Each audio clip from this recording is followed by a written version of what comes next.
সিকিম ভারতের অন্যতম সুন্দর একটি রাজ্য। কম খরচে আর অল্প সময়ে বরফ বা স্নোফল দেখতে বাংলাদেশিদের কাছে সিকিম অত্যন্ত জনপ্রিয়। সিকিম যাবার জন্য আপনাকে প্রথমে শিলিগুড়ি যেতে হবে। এজন্য পঞ্চগড়ের বাংলাবান্ধা সীমান্ত দিয়ে ভারতে প্রবেশ করা সবচেয়ে সুবিধাজনক।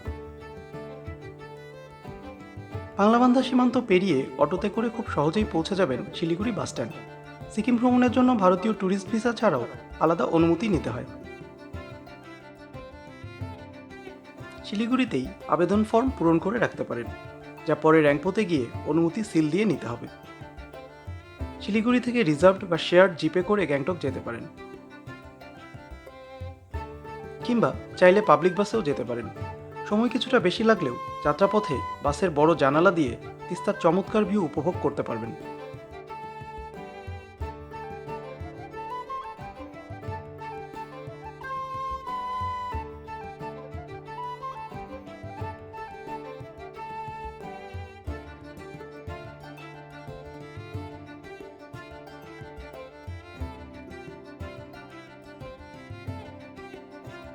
এমজি মার্গ গ্যাংটকের ব্যস্ততম অঞ্চল।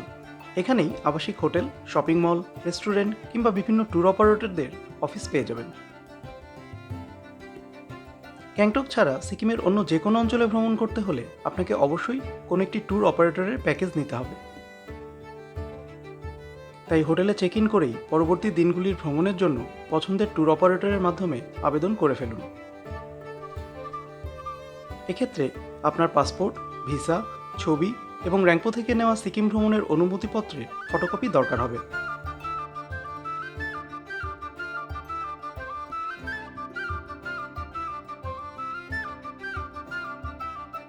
সব কাজ শেষ করে প্রথম দিনের বিকেলটা আমরা গ্যাংটক শহর ঘুরেই কাটালাম।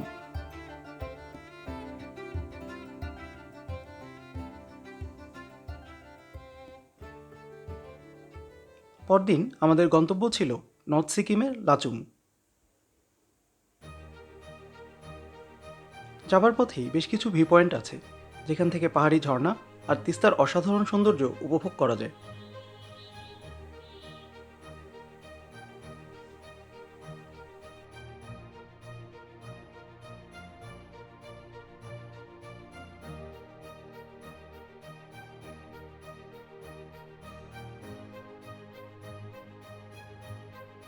আমাদের প্রথম বিরতি ছিল এই ঝর্ণাটির সামনে।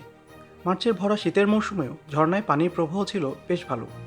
বর্ষায় এই ঝর্ণাই ফুলে ফেঁপে প্রায় রাস্তা পর্যন্ত ধসিয়ে দেয়।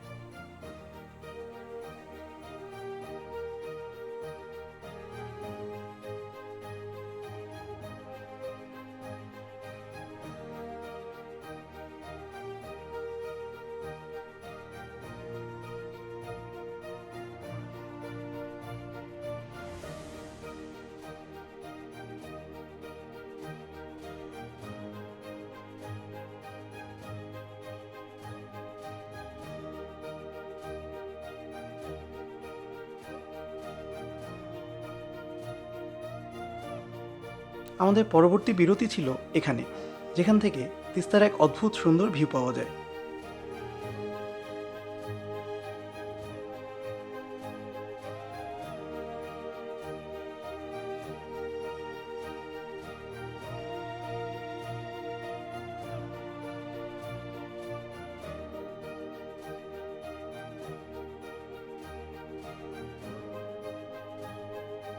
লাচুং পৌঁছানোর আগে আমরা আরও একবার দাঁড়ালাম তিস্তার সৌন্দর্য দেখতে।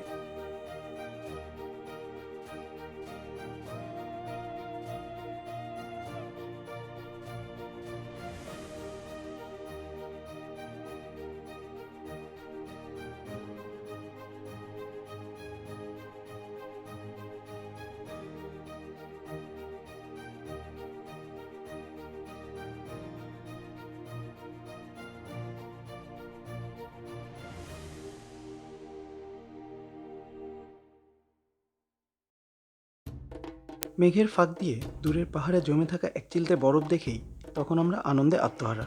তখনও আমরা ভাবতে পারিনি পরদিন সকালে আমাদের জন্য ঠিক কী অপেক্ষা করছে।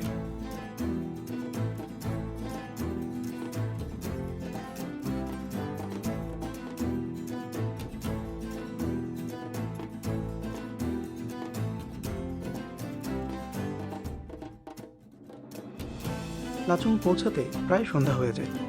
রাতটা হোটেলে কাটিয়ে সকালে আমাদের গন্তব্য ছিল কাটাও ভ্যালি আর কালাপাথর।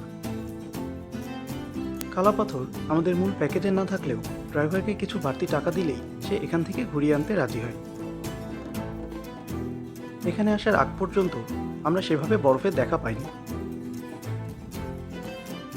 তাই হঠাৎ করে এরকম বরফের রাজ্যে এসে আমরা বিস্ময়ে হতবাক হয়ে পড়ি।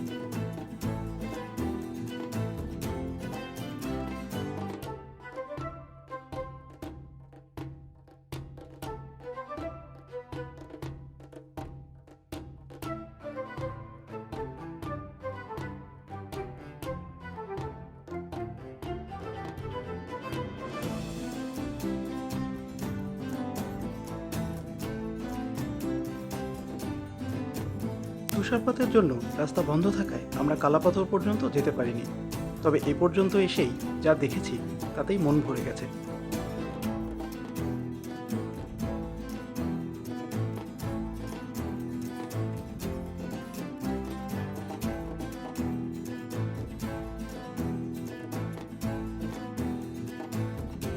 বিশেষ করে এই বরফ গলা ঝর্ণা দেখার অনুভূতি আমার সারা জীবন মনে থাকবে।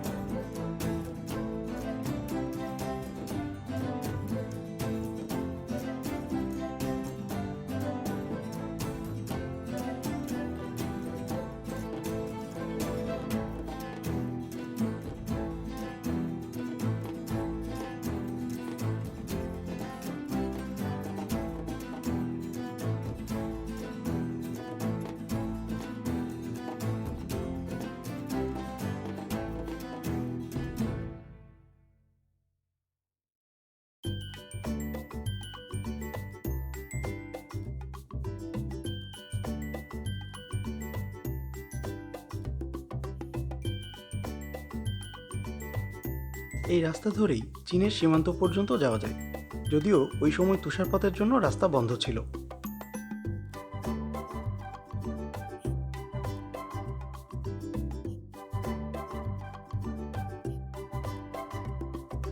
আমাদের পরবর্তী গন্তব্য ছিল লাচুংয়ের বিখ্যাত ইয়ামথাং ভ্যালি।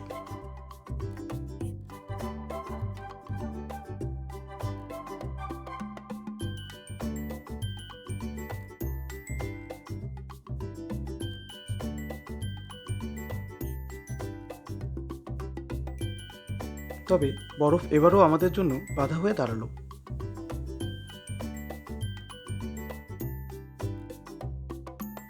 অগত্যা ইয়ামথাং ভ্যালিতে প্রবেশের মুখেই গাড়ি থেকে নেমে আমাদের হাঁটা শুরু করতে হলো।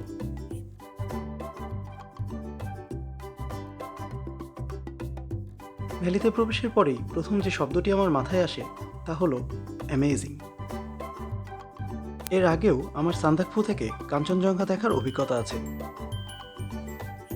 সেটাও অসাধারণ সুন্দর, কিন্তু অনেকটাই যেন দূর থেকে পাহাড়ের দিকে চেয়ে থাকার মতো ব্যাপার। কিন্তু এখানে এসে একদম পাহাড়ের নিচ দিয়ে হাঁটাটা এক অন্যরকম অনুভূতির জন্ম দিল। যেন চাইলেই পাহাড়ের সঙ্গে কথা বলা যাবে, শোনা যাবে তার হাজার বছরের ইতিহাস।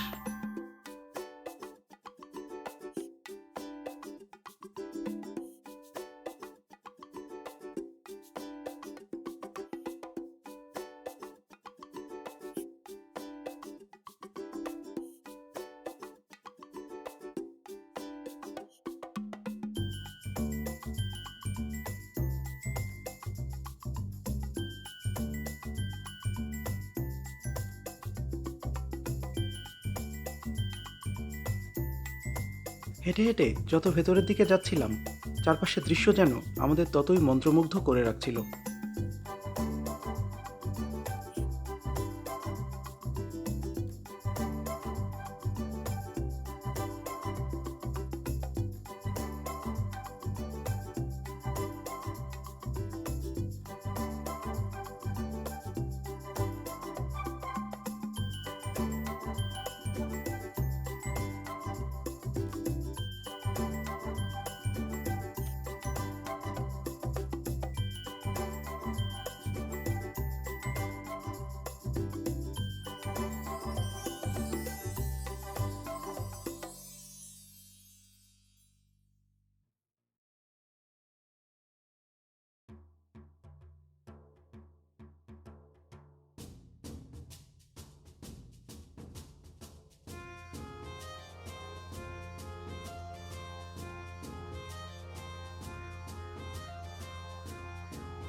হাঁটতে হাঁটতে আমরা পৌঁছে যাই জিরো পয়েন্টের খুব কাছাকাছি, কিন্তু 2 দিন আগের তুষারপাত আর ভূমিধসের কারণে রাস্তা এখানে বন্ধ ছিল।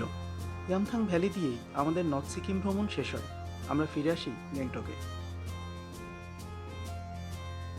এবারে আমাদের যাবার পালা ওয়েস্ট সিকিমের ছাগু লেক।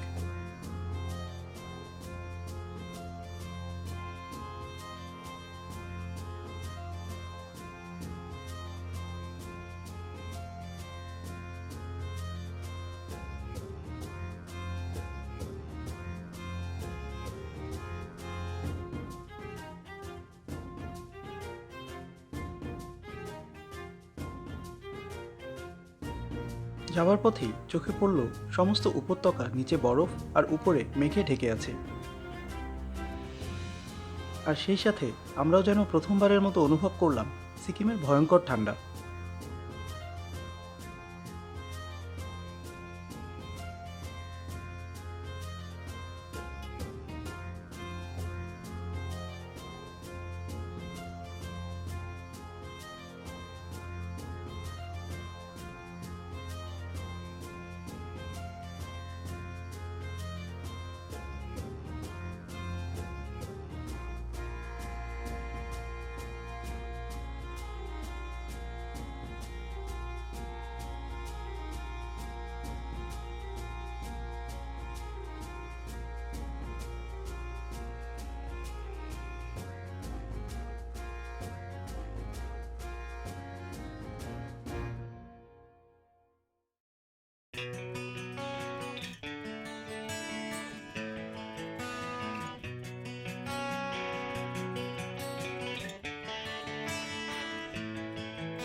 প্রতিটি মুহূর্ত আমরা শ্বাসরুদ্ধকর অবস্থায় রাস্তার দুই পাশে তাকিয়েছিলাম।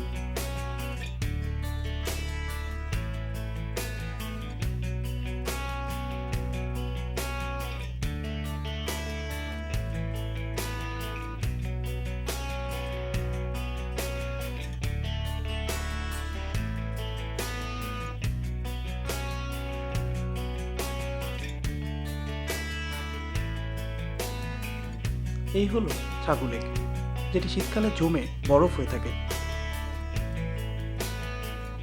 সিকিম আসার আগে এমন লেক শুধু ডিসকভারি চ্যানেলেই দেখতাম, আর ভাবতাম এসব দেখতে হলে যেতে হবে হয়তো ইউরোপ অথবা আমেরিকা।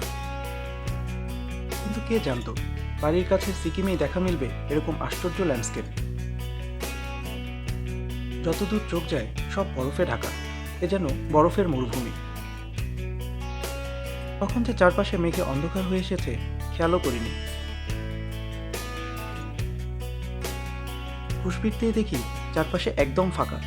এতক্ষণ যারা বরফে গড়াগড়ি করে ছবি তুলছিলেন তাদের কেউই নেই। বুঝতে পারলাম এবার আমাদেরও ফিরতে হবে, আর বেশিক্ষণ থাকলে এই ঠান্ডায় হয়তো বৃষ্টিতেও ভিজতে হতে পারে। আপাতত ফিরে যাব গ্যাংটক, আর রাত কাটিয়েই ফিরে যাব আমাদের সুজলা সুফলা শস্য শ্যামলা সোনার বাংলায়।